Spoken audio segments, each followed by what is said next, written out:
தாவேக தலைவர் விஜய் டிசம்பர் 4ஆம் தேதி சேலத்தில் தேர்தல் பரப்புரையை மீண்டும் தொடங்க கோட்டை மைதானம் உள்ளிட்ட இடங்களில் அனுமதி கேட்டு மனு அளித்துள்ளனர். கரூர் வேலுச்சாமிபுரத்தில் கடந்த செப்டம்பர் 27ஆம் தேதி தாவேக தலைவர் விஜய் மேற்கொண்ட பரப்புரையின் போது ஏற்பட்ட கூட்ட நெரிசலில் சிக்கி 41 பேர் உயிரிழந்தது தமிழகத்தையே உலுக்கியது.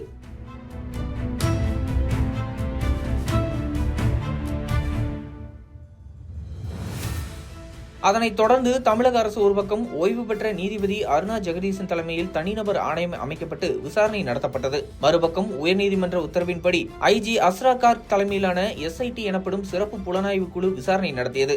மேலும் உயர்நீதிமன்ற நீதிபதி செந்தில்குமார் தாவேகா குறித்தும் தாவேகா கட்சி தலைவர் விஜய் குறித்தும் தெரிவித்த கருத்து தாவேகா ஆதரவாளர்கள் மற்றும் விஜய் ரசிகர்களுக்கு மத்தியில் அதிர்ச்சியை ஏற்படுத்தியதாக கூறப்பட்ட நிலையில் அக்கட்சியின் சார்பில் அஸ்ரா கார்க் தலைமையிலான SIT மீது நம்பிக்கை இல்லை என்று கூறி உயர்நீதிமன்றத்தை நாடினர். இதற்கிடையில் தாவேக தலைவர் விஜய் மீது பல்வேறு குற்றச்சாட்டுகளும் விமர்சனங்களும் முன்வைக்கப்பட்டது. அரசு தரப்பில் அமுதா IAS தலைமையில் பொறுப்பு DGP, ADGP கொண்ட அதிகாரிகள் அடங்கிய குழு செய்தியாளர்களை சந்தித்து விளக்கம் கொடுத்தனர். பிறகு முன்னாள் அமைச்சர் செந்தில் பாலாஜி செய்தியாளர்களை சந்தித்து சமூக வலைதளங்களில் பரப்பப்பட்ட கேள்விகளுக்கு பதிலளித்து விஜய் மீது பல்வேறு கேள்விகளை எழுப்பினார். இந்த நிலையில் கரூர் வழக்கை விசாரணைக்கு எடுத்த உச்சநீதிமன்ற நீதிபதிகள் JK மகேஸ்வரி தலைமையிலான 2 நீதிபதிகள் அடங்கிய அமர்வு உயர்நீதிமன்றம் தெரிவித்த கருத்து மற்றும் பிறப்பித்த உத்தரவுகள் தொடர்பாக பல்வேறு கேள்விகளை எழுப்பியது. பின் அரசு தரப்பு மற்றும் தாவேக தரப்பு வாத பிரதிவாதங்களை கேட்ட உச்சநீதிமன்ற நீதிபதி CBI விசாரணைக்கு உத்தரவிட முடியாது என்று கூறி வழக்கை ஒத்திவைத்தது. பிறகு மீண்டும் விசாரணைக்கு வந்த இந்த வழக்கில் இரு தரப்பும் தங்கள் வாதங்களை முன்வைத்தனர்.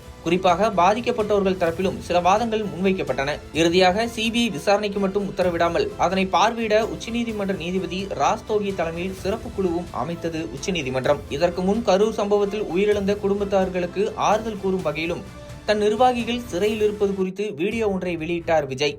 அந்த வீடியோவும் பல விமர்சனங்களை சந்தித்தது.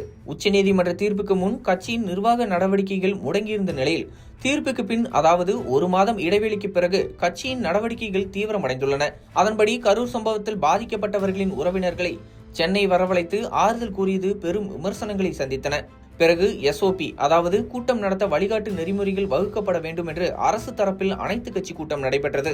அதில் தாவேகாவிற்கு அழைப்பு விடுக்கப்படவில்லை என்பது குறிப்பிடத்தக்கது. அண்மையில் மாமல்லபுரத்தில் உள்ள தனியார் அரங்கில் விஜய் தலைமையில் தாவேகா சிறப்பு பொதுக்குழு கூட்டம் நடைபெற்றது. தாவேகாவின் கூட்டங்கள் நடைபெற தாவேகாவினர் பரிந்துரைத்த இடங்களில் குறுகிய இடங்களை மட்டும் காவல்துறையினர் ஒதுக்குகிறார்கள், பல்வேறு கட்டுப்பாடுகளை விதிக்கிறார்கள், எங்களை கண்டு பயமா என விஜய் கடுமையாக விமர்சித்திருந்தார். ஆனால் திருச்சி, நாகப்பட்டினத்தில் விஜயை பார்க்க வந்த கூட்டத்தால் பல்வேறு பொது சொத்துக்கள், தனியார் சொத்துக்கள் சேதமடைந்தன.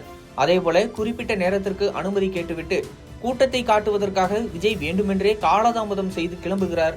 அவரை பார்க்க அதிகாலை முதலே குடிநீர், ஆகாரமின்றி தொண்டர்கள் காத்திருக்கிறார்கள் என்ற குற்றச்சாட்டுகளும் எழுந்தது. இந்த நிலையில்தான் கரூர் சம்பவம் மிகப்பெரிய அதிர்ச்சியை ஏற்படுத்தியது.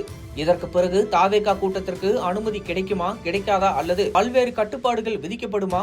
ஒருவேளை அனுமதி கிடைத்தாலும் காவல்துறையை விஜய் சீண்டி பார்த்துள்ளார். இனி அவ்வளவு எளிதில் விதிமுறைகளை தாவேகா கடைபிடிக்கவில்லை என்றால் அனுமதி கிடைக்காது என்று அரசியல் விமர்சகர்களால் கூறப்பட்டது. இந்த நிலையில் மீண்டும் தாவேகா தலைவர் விஜய் பரப்புரை பயணத்தை மேற்கொள்ளவிருக்கிறார். அடுத்த கட்டமாக சேலத்தில் அவர் பரப்புரையில் ஈடுபட இருக்கிறார். தமிழக வெற்றி கழகம் சார்பில் சேலத்தில் டிசம்பர் மாதம் 4ஆம் தேதி மக்கள் சந்திப்பு நிகழ்ச்சி நடத்த சேலம் மாநகர காவல் ஆணையாளர் அலுவலகத்தில் தற்போது தமிழக வெற்றி கழக நிர்வாகிகள் அனுமதி கேட்டு மனு கொடுத்துள்ளனர். இந்த முறை இடம், ஏற்பாடுகள், கூட்ட கட்டுப்பாடுகள் போன்ற விஷயங்களில் கவனத்துடன் அரசும் தாவேகாவினரும் கவனத்துடன் செயல்படுவார்கள் என்று சந்தேகத்துக்கு இடமின்றி சொல்லலாம். மேலும் சேலம் தேர்தல் பிரச்சாரத்தில் விஜய் பேசப்போவது என்ன என்ற எதிர்பார்ப்பும் தொண்டர்களிடையே அதிகரித்து வருகிறது.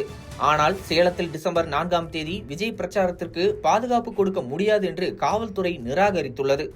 அன்றைய தினங்களில் கார்த்திகை தீப திருவிழா பாதுகாப்பு பணிகள் இருப்பதால் இந்த பணிகளை மேற்கொள்ள இயலாத சூழல் உள்ளது என்று காவல்துறை விளக்கம் அளித்துள்ளது. அன்றைய தினங்கள் கார்த்திகை தீப திருவிழா பாதுகாப்பு பணிகள் இருப்பதால் இந்த பணிகளை மேற்கொள்ள இயலாத சூழல் உள்ளது என்று காவல்துறை விளக்கம் அளித்துள்ளது.